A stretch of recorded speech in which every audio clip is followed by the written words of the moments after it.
Oh God, welcome to Real Talk with Eugene. And today I have my beautiful beloved friend Christine Heintz with me. How are you, dear one? Totally awesome, of course, Eugene. How are you? I'm good. I have to tell everybody that that's Christine's answer every time I ask, "How are you?" Totally awesome. Totally awesome. So thank you for being on here with me today. I appreciate that very, very much on this beautiful Halloween day here in Denver, Colorado, or wherever you might be in Colorado, and it's snow on the ground. Anyway, Christine, what is up with you? What's going on with you these days? What's important for you? What's your passion? I know earlier you said you have that's hard because you have a lot of passions. I do. It's hard. Some of my passions are really, I want people to realize that they're totally awesome and the difference between what they are and experience. Um, some of it is as simple as really wanting people, we live in some turbulent times. So, really getting people to understand that we don't need to agree to understand one another. Hmm. Um, Yeah. and then just trying to struggle with keeping my sanity with having a new baby. you Yeah. know, it's it's interesting. I had an older daughter, and which really allowed me to pursue my spirituality and have lots of time to meditate because she was nice and self-sufficient and had a nice easy schedule, and I could, plan time, and now I'm on baby schedule. Yeah, yeah. Now your baby, boy or girl? Girl, Girl, which is what I thought. And she is how old? Do I remember you saying? 9 months. Yeesh. Yeah, yeah. So let me ask you a question because you said something very interesting to me that with your first daughter, self-sufficient and you had time to meditate and jump into your spiritual practice and with your 9-month-old whose name is Victoria. Victoria. Are you so that I'm clear?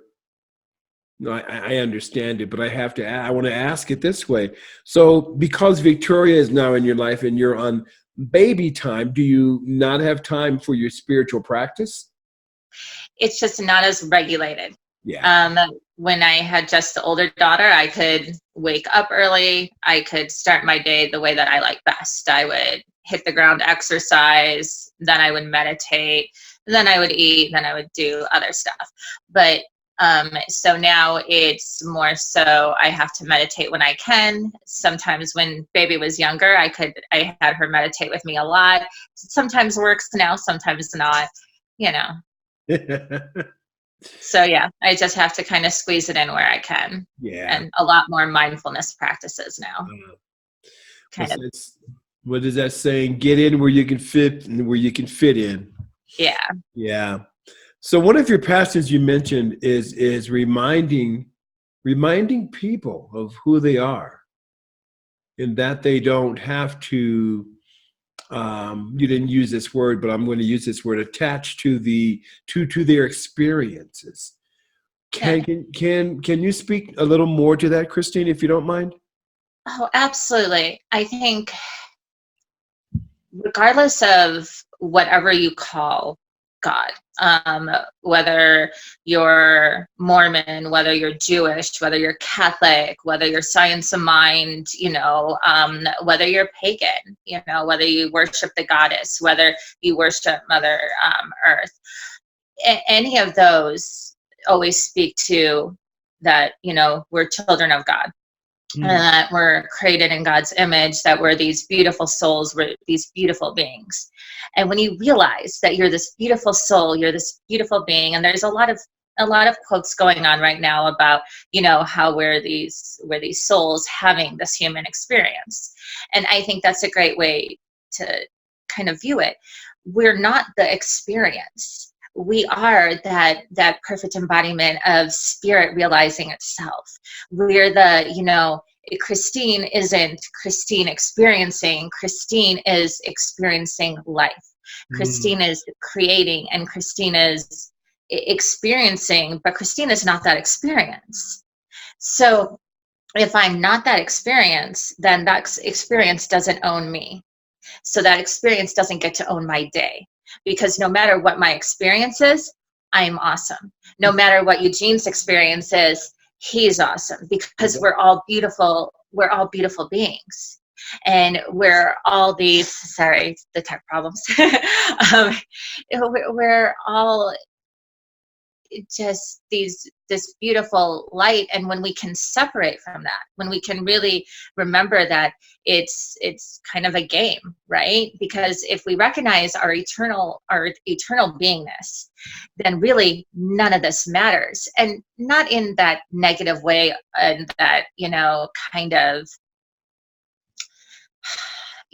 strife, angst-filled teenage way of, oh, nothing matters, and not that, but nothing matters because nothing can harm us. Mm. And the beautiful things, they're beautiful, but they're also fleeting. It's all of this is fleeting. And so therefore it's okay, that was great. How do I create something better? Or, okay, that sucks. How do I not create that again? But it's not who we are. And when you think about it, so for example, when Deepak came in, he was talking about how surreal everything is, right? He was talking about how it's not real. Even you can't remember what you were doing yesterday at 12:31 exactly. It's so, and then you can't remember a week ago at 12:31 exactly. You might if if your experience was impactful enough and you happen to look at the time, because I have some moments, but you can't remember every single day at 12:31. And so the only thing that's real is this moment. And then, but within that moment is just the experience. So the only thing that's really real is what you're feeling, and that's not your experience. Mm. Yes. So. Pretty, I love what you said, not being attached to the experience. And of course, when people hear that initially, they think about not being attached to the negative experiences that may not feel all that great. But you're talking about not being attached to any of the experiences, good or bad or indifferent, because experiences, they come and go. Exactly. Yeah, and it doesn't define you. It doesn't define you. It doesn't. I can do some great work, but the experience of the work doesn't define me. I just happen to have a good time. Yeah, and not being attached to it. So let me ask you a question. Awesome presence of awesomeness.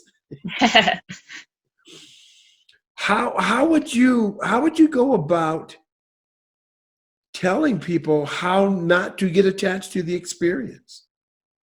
And I'm going to use a negative experience because that's easier for people to, I think, well, whatever it is. Right. Okay. Well, I'll use a very negative experience. When my baby was born, she was air flighted to the NICU, and we spent about a month in the NICU. I got to, luckily it was because of the great things that I've been taught, the great tools that my faith has given me, the great tools that martial arts has given me. It wasn't a horrible experience. It could have been, but it wasn't.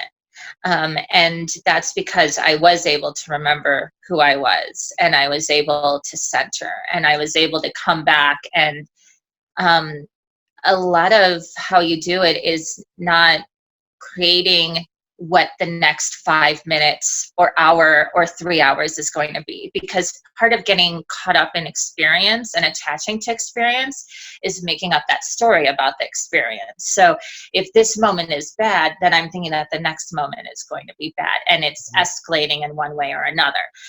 Same with great. And then if we're either self-fulfilling prophecy, or we're creating an expectation of this moment was great, so the next moment has to be amazing, relying on those outside forces. And then when that moment isn't so great, we plummet into, oh, this sucks. So, for example, being in the NICU, things look bad, but they're getting better, and they're getting better. But then, you know, if if I was too caught up in experience, if something, for example, when a test needed to be better and continue to be better for us to release, well, then when that doesn't happen, I'm plummeted into, oh, is my baby ever going to be okay? Am I ever going to leave? Am I, this, oh, woe is me, not realizing, it's hard because I didn't let myself go there. I was fortunate enough that I was able to just continually surrender, continually just hand it over, not fall into that pit. But part of that is also having the community. I have a community that I get to lean on to support me in that. I have a community that I can reach out if I do start forgetting and thinking that I am experienced. I can go, oh, shoot, let me call up Eugene. Let me call up Lauren. Let me reach out to, different members in my community to remind me of who I am. So part of that is having your people that let you know who you are, that remind you that, this too shall pass, right. It just is. It's a little difficult to define it because everybody's going to get there differently. Right. It's however you realize, whatever connects you to source, it's doing that. So for me, it's prayer, it's meditation, it's coming back here. Yeah. It's just knowing, it's my mala beads. But for somebody else, it's a cross. For somebody else, it's smelling a flower. But you have to have you don't have to. I don't like have to. That's almost as bad as should. But it's having those things around you to help you when you forget. Yeah.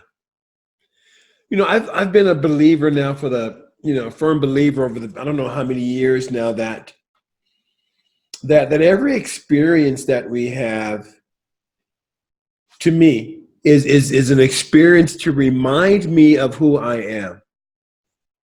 I say this a lot because we hear this a lot where people ask, they ask themselves the question, what is mine to do? And I say that that's the second question. The first question, again, for me is, who am I to be? Who am I to be in this situation? Because once I tap into who am I to be it compassion, be it patience, be it loving, be it clear that it's time to walk away, whatever it is. So that's being clear. But once I tap into who am I to be, that gets to inform what is mine to do. And so every experience that I have and that's, it's interesting, right? Because life is filled with moment by moment experiences. And I love what you said, Christine, that we are not our experiences. We are, we hear it so many different ways that we are spiritual beings having a human experience. I tend to like to say that we are spiritual beings having a spiritual experience on this spiritual plane called Earth. Came across a lecture, Dr. James Smalls, he says, why don't you try this one out, that you are God having a human experience. And so that's, so it's all saying the same thing, and not to get attached to the experience. They're all reminders. And I love that you brought in the spiritual practice of prayer and meditation. And that's not for everybody, as you said.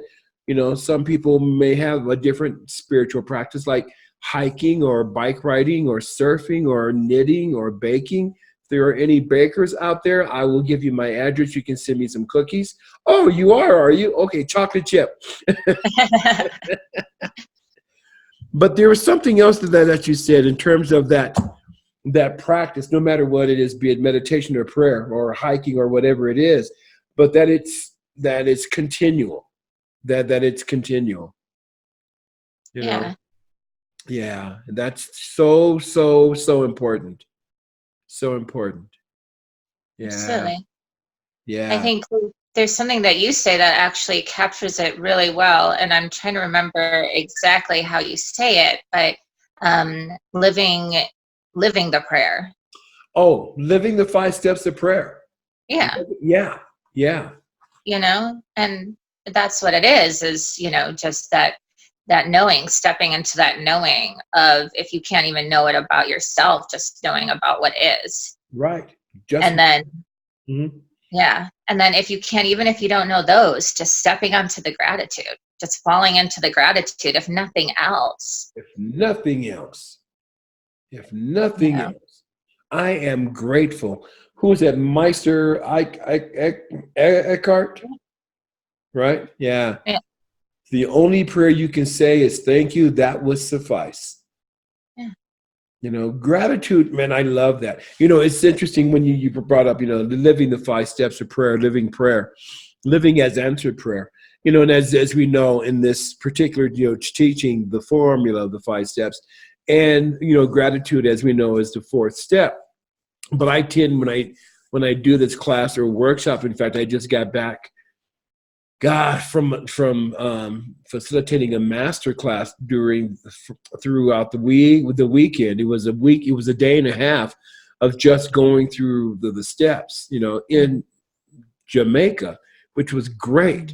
Um, and what I was talking about is that it's so much more than just speaking these steps. But this is where I was going to, is that 4th step, right? This 4th step of being thankful. That gratitude step. Even though in the formula, as we know, it's the 4th step, but it's, I believe, the most important. I often start my prayers with I am so grateful that I recognize. Mm-hmm. Yeah, yeah. Just be grateful. I tell people, man, if you can't find anything to be grateful for, be grateful for this breath, for this breath, because without this breath, yeah. So maybe what we could do, as a community, as a global community, is to start continually practicing the exercise of gratitude. Yeah. Can you imagine, Christine, what it would be like when the world, not if the world, but when the world comes to that vibration of just being grateful every day for everything? I can And imagine that. yeah. No, I can, because then you're grateful for every moment, because then you're really realizing just the beauty of it.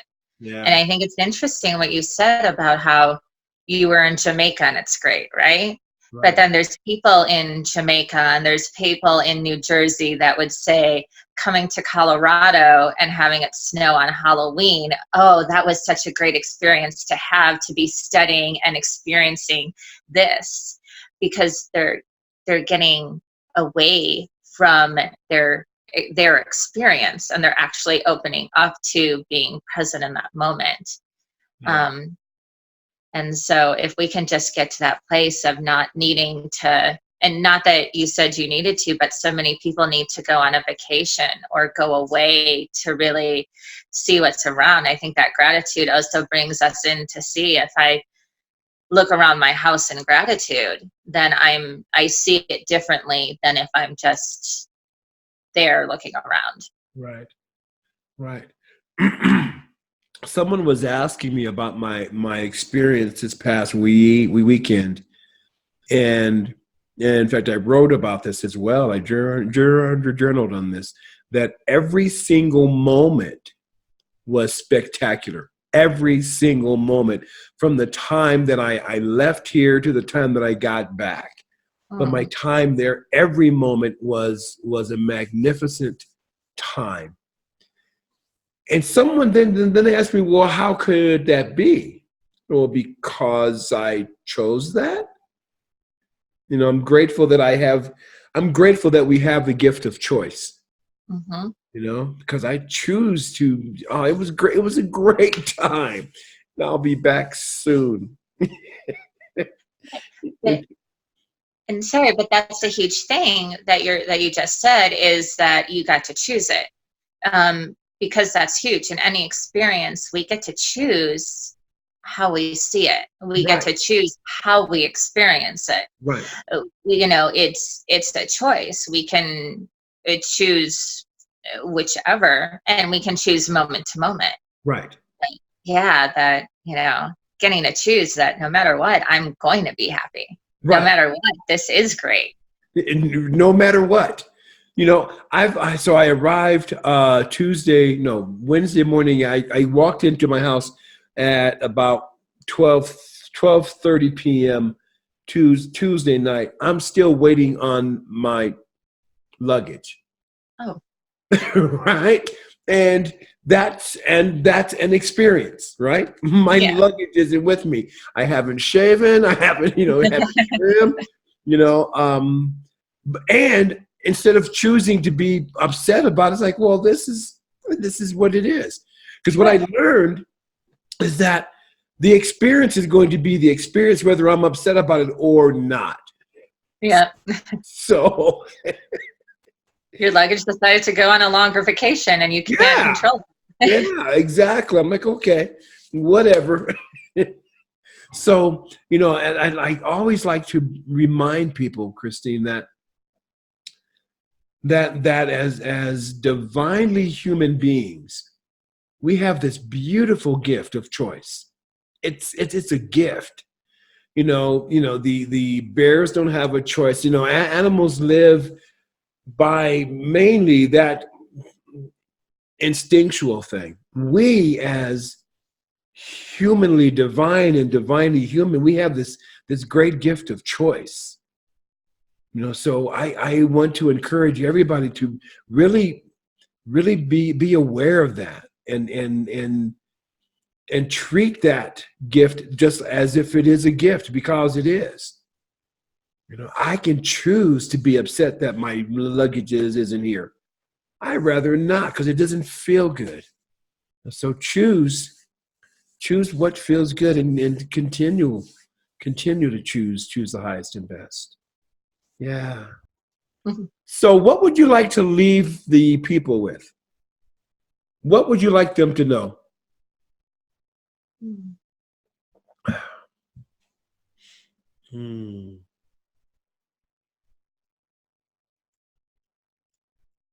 I just really, really want them to know just how wonderful they are, that it doesn't matter, you know, like if their hair is curly, if they're straight, if they're thick, if they're thin. We live in a society that's so compounding us all the time with all these messages of be this way and to be happy, and be this way to be whole, and, you know, having this thing or doing this thing or believing this way. And everybody's, you know, everybody has their faith, and everybody's waving their faith around. Come over here, the water's great. And, you know, if I just want people to just get still and, you know, like you said, figure out what feels good, and what feels good coming from here, because it makes them remember who they are, and it gives them that freedom to choose, and it makes them feel loved. I want people to feel comfortable to chase whatever opens their heart, you know, and to fall into that again and again, and not, you know, to laugh when people, if anybody says anything about it, you know, people say you're spending too much time at church, you're spending too much time in the gym, you're spending too much time walking around doing nothing in nature, smelling roses. If it's opening your heart, I don't care, because that's where we need to be. Yes. And that's where, you know, when you're doing those things and falling into your heart, that's when you get to be present, and that's when you get that's when you get to really be happy and really be you. And it makes it a lot easier to remember who you are. Yeah. Yeah. So I just want people to know that they're awesome. Thank you so much, Miss Christine Heintz, for that. So I'm going to tell everybody who's watching to do what Christine says and be awesome. Choose to be awesome because we get to make this up. Cool. Thank you, Christine, once again for this real conversation on Real Talk. As you know, I love you. I appreciate you. I admire the work that you do. And the work that I'm talking about, the work that you do, is just that you bring so much light and so much love with that smile. So thank you so very much. Thank you for being here, Eugene. You set the bar. You've taught me a lot, and you continue to teach me a lot. So I appreciate you. Cool. Fantastic. I'll be seeing you around. All right. Thank you. Bye. You're welcome.